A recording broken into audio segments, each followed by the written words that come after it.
Welcome to GovCon Unscripted, where we dive into the unfiltered stories and strategies from all around the world of government contracting. Join host Chelsea Roberts as she explores how to navigate, thrive, and win in this complex but lucrative industry.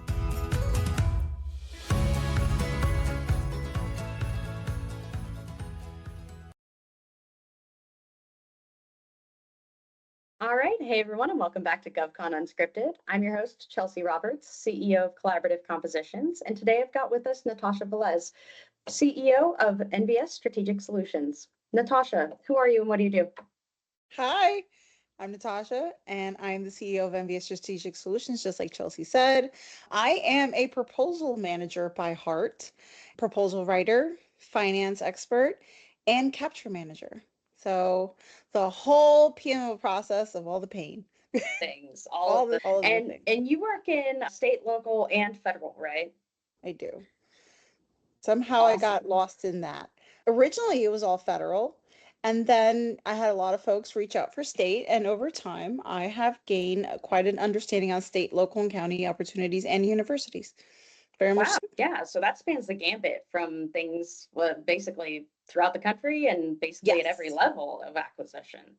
Yes, and overseas acquisition. Ooh. I've had the joy of learning Algerian markets, Swedish markets. We just did Sweden markets, Australian, Japan. So yeah, government contracting and different governments internationally as well, which has been really fun, actually. Wow, that sounds exciting. Hopefully you get to travel to all of those places. I do. And that's also fun. Yes. I went to Peru recently, not so fun. Sweden, really fun. But it depends. But yeah, it's been a worldwide experience. It's been amazing. That sounds incredible. One of my goals and personally in my personal life and in my business life is to have a client in Australia and to be able to get flown out there and to work with them on that. So any of our Australian listeners right now, hire up because we got the skills, capabilities, and capacities to help you out right now. It is really fun working with the Australians, and they have such a good work dynamic, very go-getters. So it's always fun. Yeah, absolutely. Gotta love those ambitious folks. I'm assuming that you're working with more folks these days that are finding that their ambition is being diversified and spread out a little bit more, probably getting folks that are a little bit more interested in the state and local markets than, say, this time last year. Is that about right? Yes. So last year, everyone was very focused on federal. How do I do business with the government? How do I do business with federal agencies?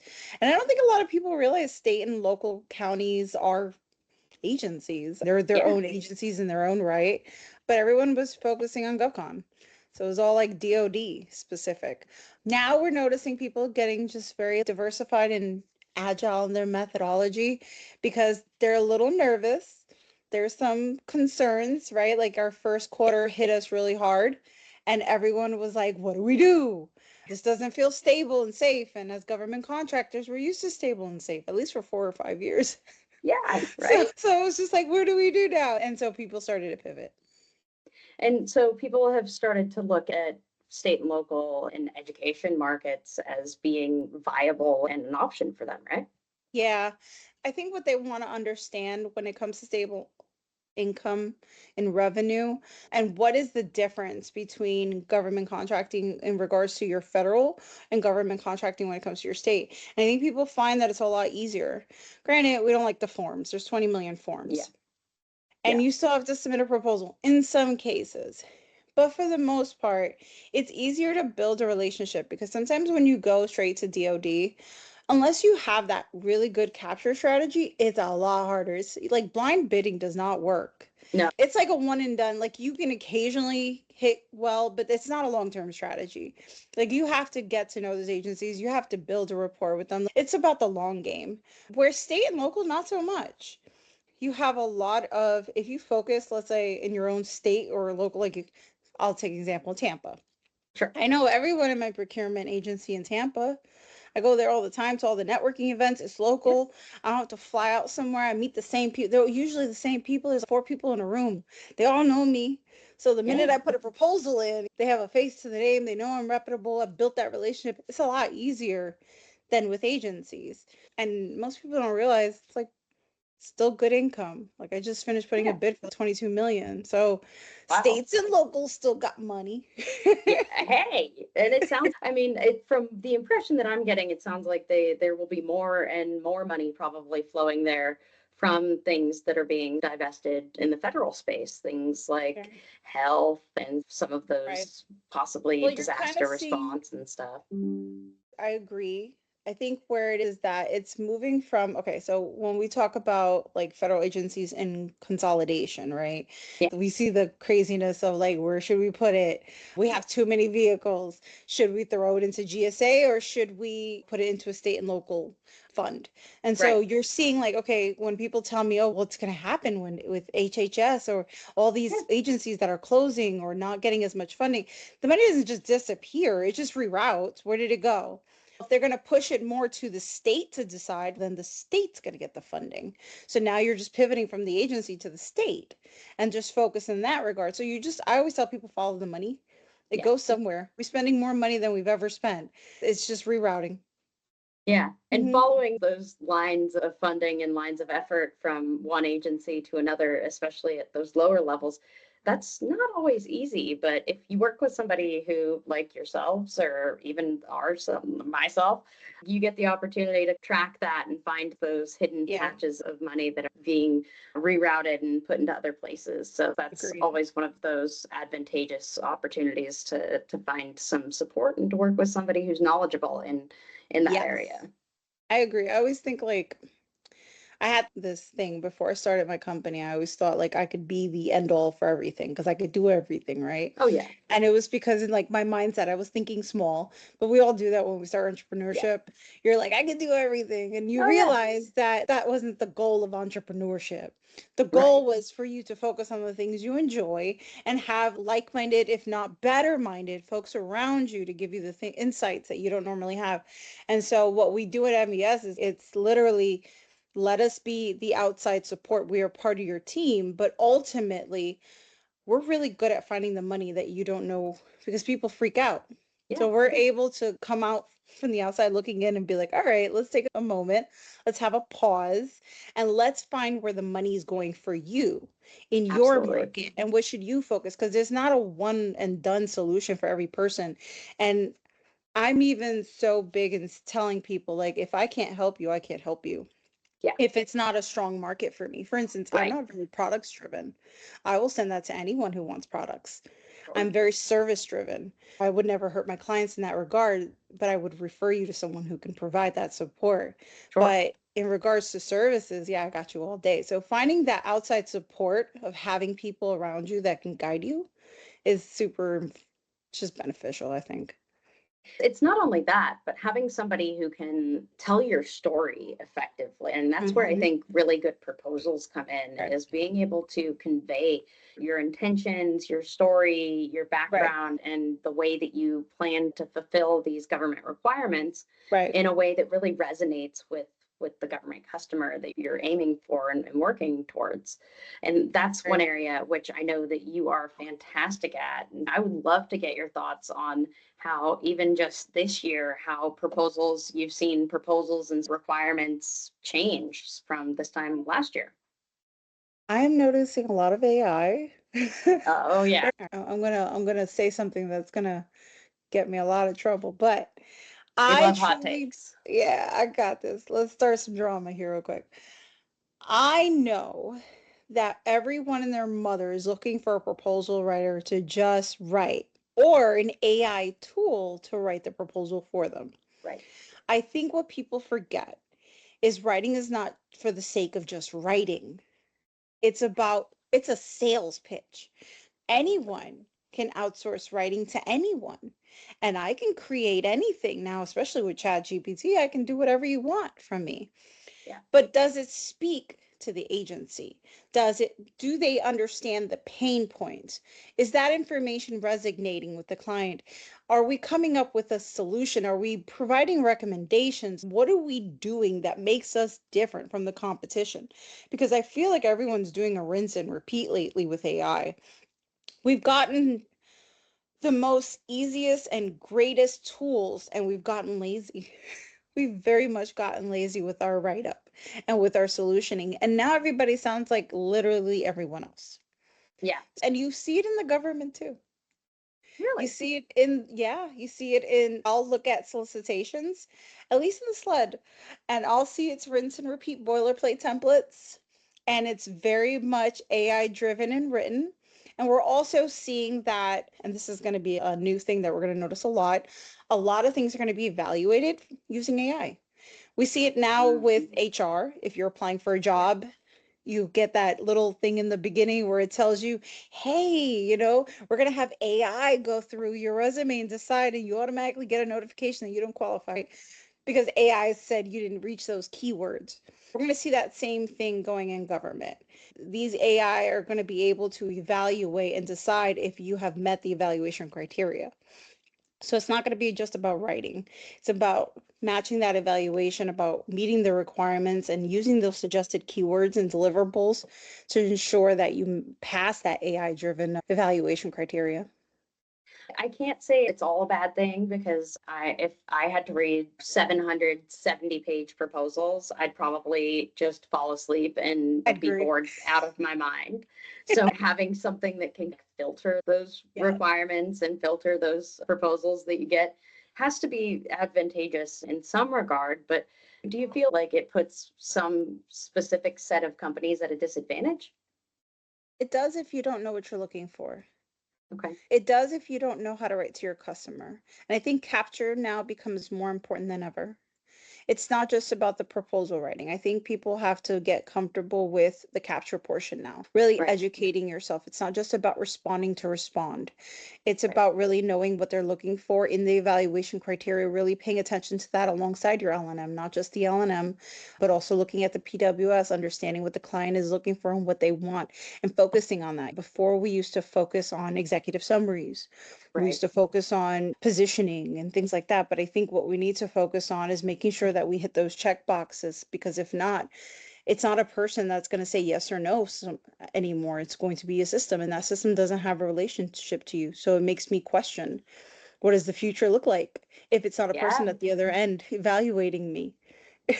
That's a scary thought. That's a very scary thought. And I'm sure for a lot of those folks that do really depend very heavily on the relationship building side of things to be Mhm. able to win some of those opportunities. I'm sure it's Right. no longer I'm picking up the phone and calling and making sure that my proposal's been seen, but more of a Yeah. making sure that my proposal includes all of the keywords that are in the Right. solicitation that are actually addressing the points of interest and the requirements effectively and not just skipping over it and going straight into the we do these things really well and this is who we Exactly. are, then Because yeah, everyone at says depth. that. And it's fair to say that we're also seeing that pivot from, because I always tell people it's your fault because you wrote too many good proposals with ChatGPT. Everyone's an expert now, Yep. like Oh gosh, ChatGPT yeah. gets you all delulu, so you're delusional and you hallucinate. And you're like, we do this and we do that. And they're like, you don't do none of those things. But everyone submits the same response now. Everyone's a technical SME. So we're seeing a pivot to oral presentations now. Oh, So interesting. we want to see you back it up. Proof is in the pudding. So bring your best SMEs up front and tell us how you're actually going to perform the solutioning. And they're going to use that as a way to also differentiate the storytellers from the actual people that can provide the services. That is so interesting. How does that affect your business now that there's a push towards doing more oral presentations? I'm sure, I'm curious, just how I does have that more look fun with with the the, oral presentations. I think those do are more you? fun Yeah, because it's like a 10 to 15 page like PowerPoint presentation, which right. is a lot less gruesome than an L&M situation where you're writing Oh, a for full sure. proposal. Yeah, What I hate is when it's like a proposal and then an oral presentation. yeah. But more hours of work. What are you gonna do? I do like the PowerPoint presentations. It's more of the coaching. I think that is the most. It's teaching because they want your SMEs, they want your subject matter experts to come up, your Right. engineers. We've all heard engineers talk. They're so Yeah, smart, but they are they're not very smart. salespeople. Yeah, They're not salespeople. So yeah. you gotta coach them on how to dumb it down to layman's term and talk at a 10th grade level to evaluators that don't understand your solutioning and make them it is hilarious. Yeah, no, I coaching's fun. imagine. That sounds fun. Yeah, I can't imagine the faces that you get when you're like, you need to communicate this at a 10th grade level. What? Why? The Like, frustration. You have to see how, the faces and the how do I frustration. even do that? What's the point in that? And You just I look guess at them like, yeah, you just take it down a notch. Well, everything will be fine. We will get through this. But I'm sure that realizing the fact that, and probably getting the opportunity to actually do it and put their mouths where their words were, or gives them the opportunity to see that the people that are evaluating these proposals, they're not technical SMEs. They're not of the mindset where they can fully understand not only the acronyms, but all of the methodologies and the technologies and everything that you're packaging together as a solution. And so having the opportunity to put that forward in a clearer, more layman's tense way of communicating your benefits and your features and the ability, your capabilities from the ground up, gives them an opportunity to probably understand themselves a little bit better and really understand the audience that they're targeting. Because how many engineers know that? How many of them really get it? How often in reality do engineers get the opportunity to go up there and shine bright as opposed to just getting a section to fill in for a proposal template? Very much. And I think when you get over the first initial shock and then you go through the bridge of denial and I don't wanna, right? We have that tantrum or I don't want to do that. Once you get past that, they find that it's exhilarating to have folks that are literally sitting there with full attention for the next 30 minutes to pay attention to you and your pitch and your solutioning, and you get to explain yourself. And I tell them, like, just look at this roadmap. In 10, we're going to put it down in PowerPoint of 10, and most of it's visuals, but we're going to talk about the framework of how you're going to go from A to Z and how you're going to implement this and make the client happy, all while focusing obviously on their pain points and how your solutioning is the answer to that. Once they learn that, and they also get to be in the room, because then you have a Q&A, so they can ask you questions, you can answer them. You're building rapport now. So with the client, you're building that trust. So this is also a nice little addition to the sales pitch versus you just hoping for the best after a proposal submission. So I think it's a nice kind of switcheroo. I'm okay with it. I love that. It sounds like a great direction for folks to head, and it gives the opportunity for those submitters or the companies that are vying for these opportunities, the opportunity to get in there and establish, if not build, some of those relationships that they might have not had previously and might have just been before submitting things, throwing it over the wall and hoping somebody eventually responds. And now they're getting an opportunity to put a requirement with a face, with a name, with a person, and that has to be advantageous. Yes. And I think, like, we saw before AI, we saw less proposals because more people either had to hire a proposal writer, or they had to, they didn't have the funds. They just didn't want to do the proposal period because they didn't even know how to begin. So now I feel like ChatGPT, we have Rogue AI, you have Procurement Science, you have Loopio, you have so many systems that provide support to respond and make life easier. You're noticing an increase in proposals and submissions. Like where before you may have gotten 20, now you got 80. So people are feeling more emboldened to write and respond. So I always tell people it doesn't work just as well anymore because now you're like a needle in a haystack. So I think the capture portion really does play a role in it, because when we talk about sourcing an opportunity prior to sam.gov, we're talking about getting to the client before it even hits the street, so that you can A, influence it, and B, hope for that sole source opportunity, or put it in a contract vehicle that you're already in, because you need to find really strategic ways to get that opportunity in your swim lane, away from all the competition. So really, like, that capture and that support and that strategy has to happen way before it hits sam.gov. Probably even earlier, now that all of this is taking a toll on the industry, I'm sure. And it sounds like water cooler conversations and forecasting and getting out there and finding those things that are going to come up for recompete in the next year are probably all the more important now that this has taken a swing towards the AI driven proposal business. Interesting. Yeah. So what else have you seen change in terms of like vehicle usage and interest in working with small businesses even? I think small businesses are increasing their need to diversify. So they're looking at other services, they're looking at reaching out to state, local, county, universities, they're looking for mentorship and guidance. They're also very nervous, of course. They're worried that set asides are going to disappear. They're worried that the playing field's not going to be as easy for them. And they just need a lot of mentorship and guidance. As I always say, the money doesn't disappear, just pivot. So when we talk about vehicles, we talk about how GSA is like huge right now. Yeah. I'm not necessarily against it. Like, I know some people feel like, I used to always wait for the on-ramp for this contract vehicle. I'm not gonna lie, as somebody who pays attention to a million contract vehicles, I'm tired of watching and waiting for every on-ramp. Yeah. You and me both. Yeah. I'm all for consolidation. If we're gonna save time, you're specifically saving my time. But if it's just all in one contract vehicle, that's easier to herd the cats to. I could just be hey, you, GSA. If it's a simple COT solution, then you can have a little customization line item on the bottom. But bing bang, it's easier that way. Yeah.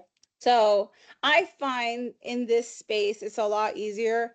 What I don't find easy, and I do see happen a lot, and I feel for my clients in this regard, is when they put hours and hours of capture, proposal planning, go after an opportunity, write the proposal, submit, and then it's canceled. Oh my gosh, that is probably one of the biggest pain points that I am experiencing right now. And a lot of the clients that I'm working with are seeing as well. What's the likelihood of this opportunity actually coming out? And I actually saw in a solicitation just earlier, it probably was this weekend when I was reading through things, was a line that typically it says, the government is not obligated to release a requirement, and they're not obligated to provide you any compensation for submitting on this thing. And I think I saw for probably the first time in reality of looking through all of these things, is a line that says the government has the right to cancel this solicitation at any point during this process. And immediately my mind was like, this probably is not going to be worth the time. It's not going to stay. If they're actually including that as a caveat in some of these solicitations, what do they think is going to happen? I appreciate that, but thank you for the heads up. Question it when you get no responses. Yeah, exactly. Don't be surprised when this completely fails and falters in getting any sort of interest or responses, because there's no commitment on behalf of the government to even put the requirement out for competition and to maintain the fidelity of the opportunity through the opportunity life cycle, which I personally think that's a great way to burn people and to discourage them from participating. But do you have a different take on it? No, I do enjoy a warning because I'll immediately tell my clients, let's not do it. But I think what's happening is they're losing faith in the government when it comes to the solicitation and government contracting, right? We're losing faith because what you're saying to people is, I only care about me and what I get out of it. I don't really necessarily care about you and the budget you put aside and the resources, because I don't think people realize this sometimes until you've actually been in the madness, but proposals take a lot of work. Yeah, like and it is time and money and energy and effort. There's a whole budget. We're not talking about just like a quick RFP. In some cases, and even in RFPs lately, multiple volumes. And you're like, what? It's 6 volumes. Gives me the heebie-jeebies thinking about it. I have one for you. There's a state one I just saw. We're going through it. And it has, you need a resume for every single labor category. Then you need a case study. You need 3 case studies for every single labor category. Then you need past performance for every single labor category. I'm like, you are doing the most. But that's what I mean. Like and that's just a local opportunity. So you're seeing an increase in requirements. I truly believe in behind the scenes. I think because so many people that are unqualified apply sometimes, Yeah. they're getting really dramatic with the requirements to ensure that you can perform the work. Even more so, they started asking for like balance sheets, profit and win, or pass your taxes. They want you to prove that you can financially be viable to handle this, or you'll see payment bonds, performance bonds, things like that. Sure. So you're seeing those kinds of changes because AI has emboldened everyone to bid. Yeah. But along with that, you're seeing a distrust in the federal world where people are just now, I don't know that I want to bid because I'm worried. If I spend Yeah. all this time, resource, develop all of these strategies and solutioning, harboring all these resumes and use my whole team, which sometimes can cost, and let's be real, the cost of proposals, and that doesn't even just find the amount of resources and time you spend inward in regards to Right. like capture and HR department and accounting and everything. Yeah. Proposals can run anywhere from $20,000 to $100,000. Oh, yeah. We saw soup, so Oh, my God. every Yes. amendment, every question read was Yes. time billed. People spend a lot of money, and when you think about small businesses, they don't have that kind of that pot a Yes. large prime does to Yeah. waste. So now they're a little conscientious and cautious about DoD and federal agencies. So you're seeing that pivot to state and local. Interesting. And I was just going to ask, do you think that state and local is in that same sort of level of effort category as Yeah. what federal is? We Like, didn't see it at first, but we're starting to see it. There's oh, opportunities that good. are coming out, and then you see it get canceled. Oh, man. So like That's you can see the brutal. ones that get canceled. Like now I think I know, like just off a GP, like I'll automatically know. Like if it's, for instance, like there was one for Medicaid. I Sure. was like, that's gonna get canceled. Yeah. Right? There was one that was just like human services, providing mentorship or education, professional services, consulting services. Yeah. So you're still noticing that. I don't know. But at least it's not as costly as if you're going for a large IDIQ. Yeah. So Yeah. it's an I easier think, hit to take. yeah. And that has to be. And I think one of the areas that we both are proponents of and we both are oftentimes finding ourselves doing is telling clients, no, not the best opportunity to pursue. Yes, it looks so shiny and so great. But reality is, trust me, you don't want to spend the time, energy, and effort that it's going to take to get that response in because either it's going to be canceled or it's going to be wired or there's going to be Mhm. somebody else out there that's bidding on it that you just Oh, don't the want to have to best is compete with. teaching people about opportunities that are wired. Oh, that is a fun one. Absolutely. Because everybody wants that new shiny toy. Oh, Yeah. that's 100 million. That's Yeah. perfect. And I'm like, yeah, but they want a location like 10 miles from this radius, and they want these particular people with this Yeah. particular stuff. This is very Yeah. detailed. Like they Yeah. know who they want. Yeah. And that's what you have.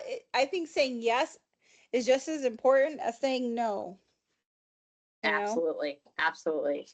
So, do you take folks through that no bid process and give them a good sense as to how to Yeah. discern what's real and what's not?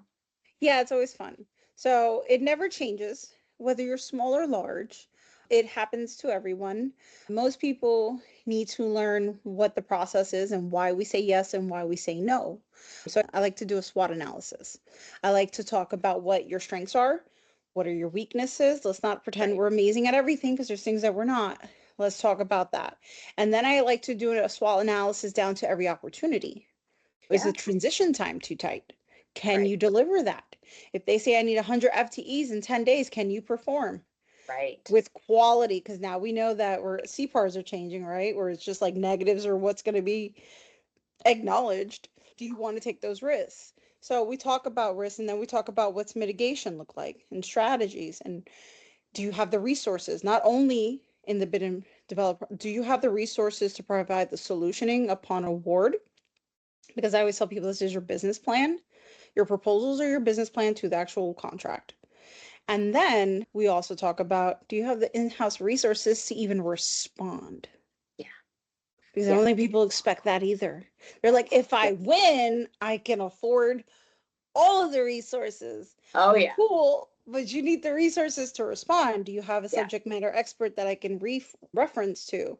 SMEs, do you have the solutioning? Do you have all the resumes? Do you have the resources to collect all those resumes and the letter of intents and all the past Right. performance? There's a lot to it. And was it a quick timeline? Turnaround time. We're seeing that.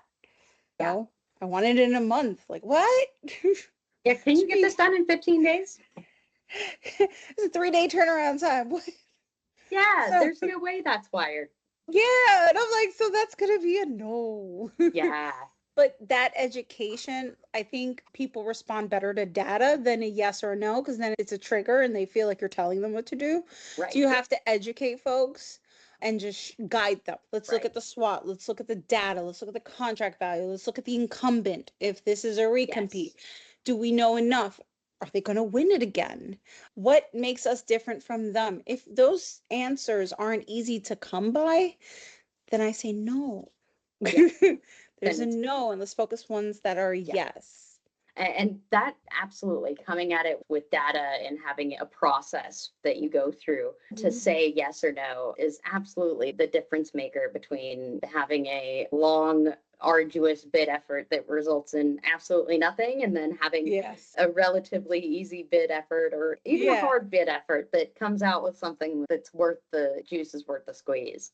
I agree. And I also tell people, like, sometimes, because I get this a lot too, people are very headstrong and they Right. want to go after something no matter what you say.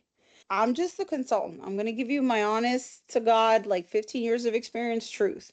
But if you have the right to take it or not, and Oh, if you sure. want to go after this opportunity, then guess what? I guess we're right in that opportunity. Yeah, And then absolutely. where do we get to review this again? During our lessons learned. Yes, absolutely. That's the key takeaway from this is always do a lessons learned and always do a debrief so you can realize all those shiny things are not worth pursuing just because they seem Yeah. looks like it from the outside, but with a little Yeah. bit of digging and a little bit of interpretation, there's definitely some nasty under that great shining shell. Yeah, you do that like that mom approach. Yeah, I'm very much, we're not going to argue. If you want to go after this, we're going to go after this. And 100%. afterwards, we're going to do the I told you so. The lessons debrief Yep, of like why and where we got from here to there. And do right. you see what I mean? And I think people come to their own resolution at that point in time. And then they become more picky. They Yeah, make that transition of okay, and they start learning, and the yeah. process gets easier over time. And that helps build trust with you and your clients, I'm sure, and being able to say, let's look back at what worked, what didn't work, and why we pursued the things that we did, and Right. ultimately give ourselves a little bit of data behind the decisions that we're making, which Yes. it has to be more valuable than just shooting from the hip. I agree. And I almost ask people to question because I have people that come to me and be like, I found this company and they only charge me $20 an hour and then they'll write this and that. And I'm like, that's cool. But Go for it. go for it if that's the kind of work that you're looking for. But Right. I got to tell you, we don't just write to write. I won't write something that I feel like you're not going to win. I want to know that you've done the work that you've reached out to someone who can do the work. I want to know that Right. there's a strategy. Yeah. If you don't have that availability to be able to actually win this work and you're constantly like, I just want someone to write and blind bid. Yeah. Yeah. You're not looking for a solution Yeah. architect. You're not looking for a capture manager. You're not looking for a good proposal. You're looking for just a chat GPT writer.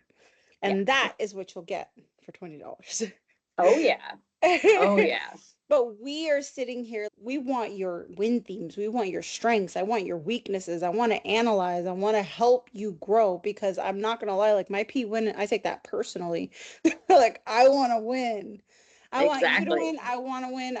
If you win, I'm winning. That's the whole point of this business. Exactly. So if you're constantly losing, going after work that I know is just shiny little objects, I just don't think I'm being beneficial to you. At that point, I'm just running the meter. Absolutely. And we all need that voice of reason in our lives. And that is exactly what I'm glad that you were able to bring to the audience today, is that voice of reason. And data-driven decisions will always be better made decisions than impulse or instinct made decisions. So I love that. Natasha, how can folks get a hold of you if they want to reach out? You can reach me at Natasha at nvsstrategicsolutions.com, or you can go to my website where I have a calendar link. It's nvsstrategicsolutions.com. And you have great LinkedIn content too. I must say, you're doing fantastic at getting some great information out on your LinkedIn profile. So anybody who wants to go connect, absolutely find Natasha on LinkedIn, reach out to her on her website, and get a conversation on the calendar, because she's got infinite wisdom when it comes to bidding state, local, university, federal, all of the fun proposal stuff. So we absolutely love that, and I appreciate you getting on. We'll have to have you back on soon to talk about strategies, techniques, all the other topics that kind of go into proposal development. I am an open book, whatever you guys need. I love that. Thank you guys for having me on. Awesome. Thanks, Natasha. Bye.